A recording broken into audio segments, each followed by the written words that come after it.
Guys, this is a common problem that might happen in a Mercedes C-Class, this one. Very common problem, and what I'm going to do is just a quick bypass of this melted wiring so that it will keep on working and you won't have to spend any money.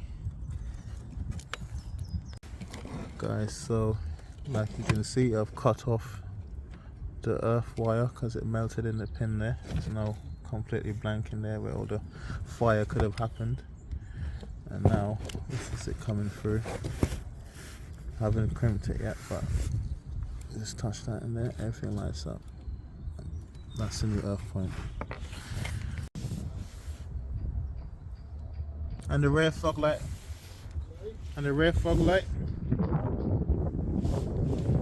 that's probably reverse light. That's not what actually. Reverse light. Yeah, reverse light as well.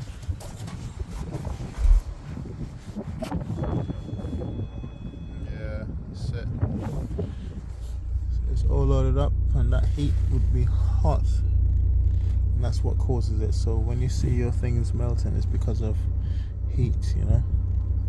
Anyway, like and subscribe.